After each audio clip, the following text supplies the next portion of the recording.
Selamat datang kembali teman-teman di seri kuliah Filsafat Ilmu dan Epistemologi.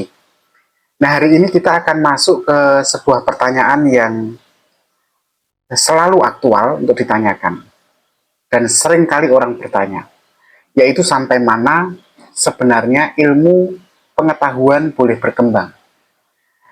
Pertanyaan lain yang seperti juga banyak ditanyakan adalah apakah ilmu pengetahuan itu harus punya batasan moral. Maksudnya, jika sesuatu itu bisa diteliti gitu ya, apakah sesuatu itu memang otomatis berarti boleh diteliti atau tidak?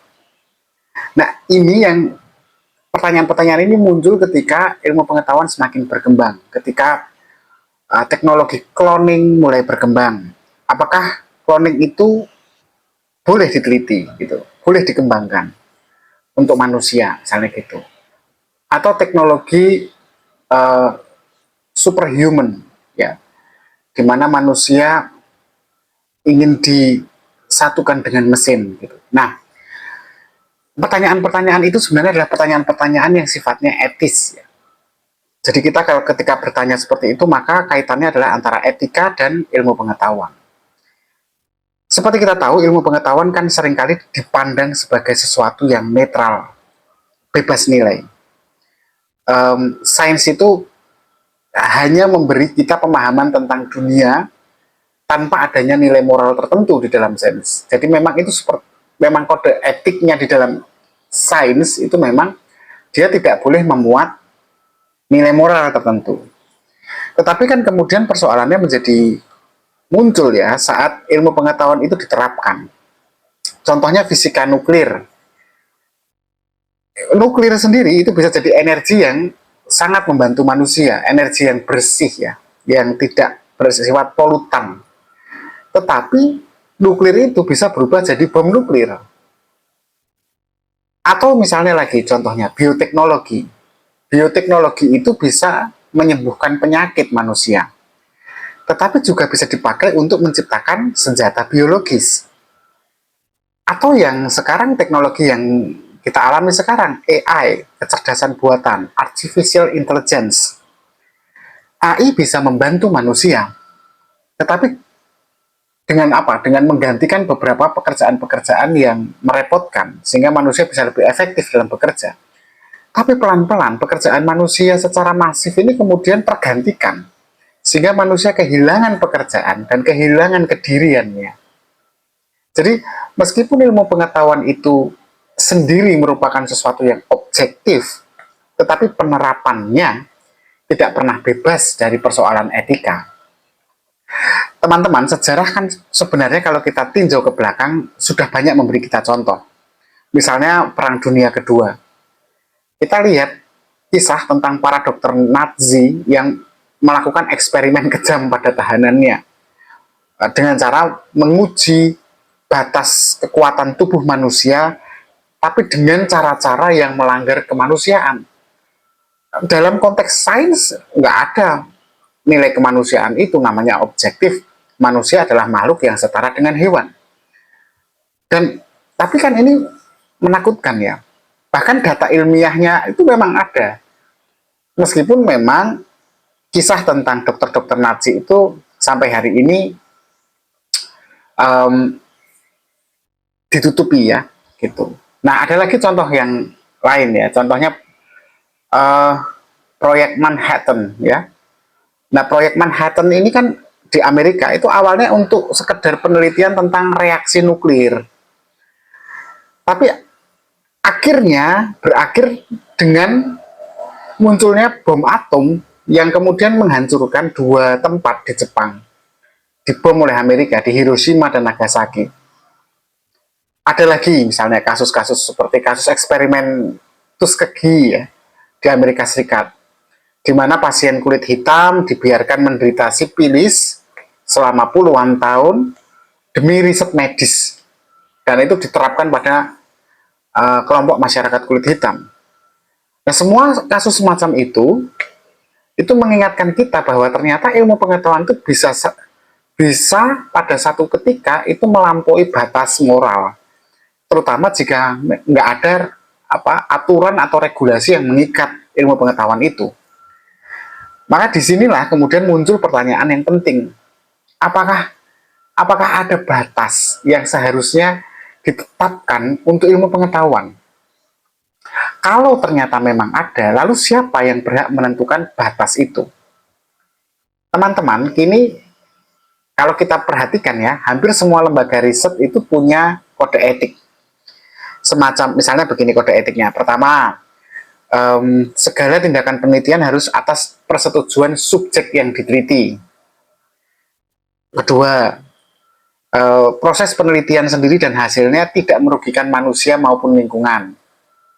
Yang ketiga, misalnya lagi,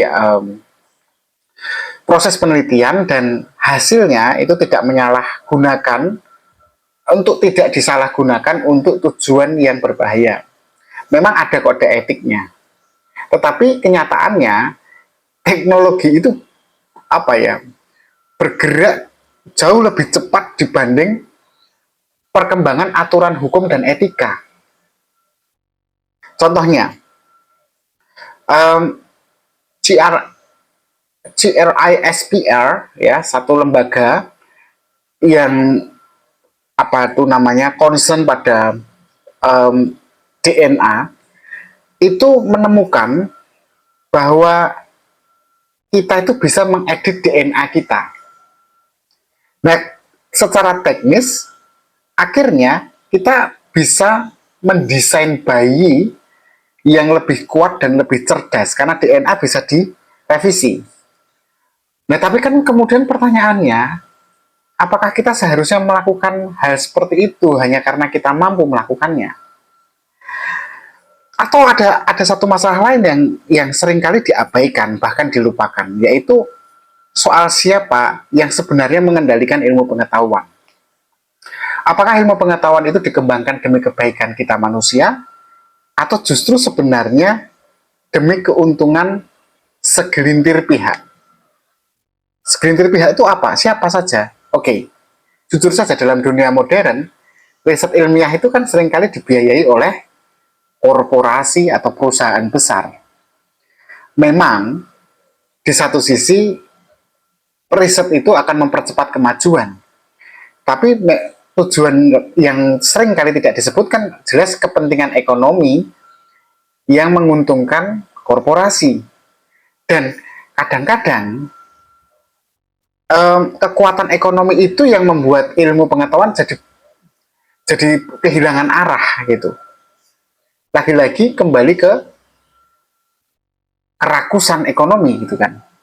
Misalnya begini, perusahaan farmasi itu mengembangkan riset-risetnya satu sisi untuk menemukan obat yang paling mujarab. Tapi pada titik yang lain ternyata dia lakukan itu untuk bisa memonopoli harga obat. Atau misalnya, perusahaan teknologi, dia memajukan cara kita untuk mengelola data-data pribadi. Tapi pada titik tertentu, dia menggunakan data pribadi para penggunanya tanpa izin, kemudian diperjualbelikan. Atau misalnya, contoh lain lagi, perusahaan energi gitu. Perusahaan energi itu memang bagus tujuannya untuk mengurangi dampak dampak polutan atau pengerusakan lingkungan. Tapi pada titik yang lain, dia sendiri itu mau memonopoli kebutuhan energi di dunia demi menjaga profit atau keuntungannya.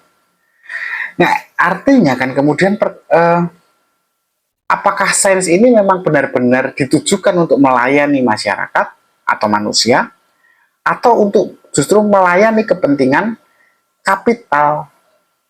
Nah, inilah teman-teman. Disinilah filsafat ilmu punya peran yang penting. Kalau kita belajar filsafat, ilmu khususnya ya, epistemologi, setidaknya kita diingatkan bahwa ilmu pengetahuan itu bukan hanya soal pengetahuannya saja, kebenarannya saja, tapi juga soal tanggung jawab.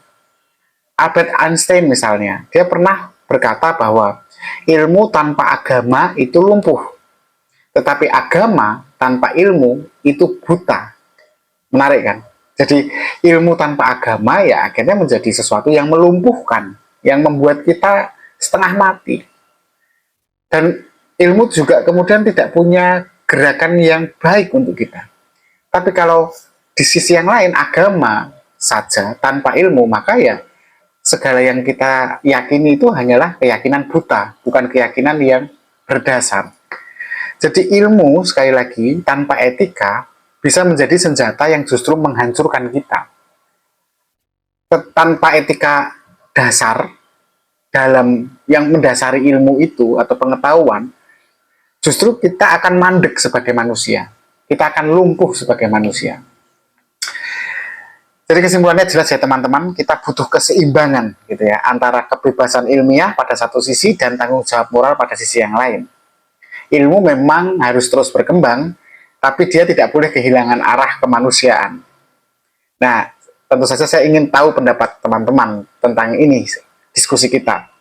Apakah menurut teman-teman ilmu memang harus punya batasan moral, dan bagaimana kita bisa mengatur ilmu pengetahuan dan perkembangan teknologi hari ini agar tetap dalam koridor yang etis?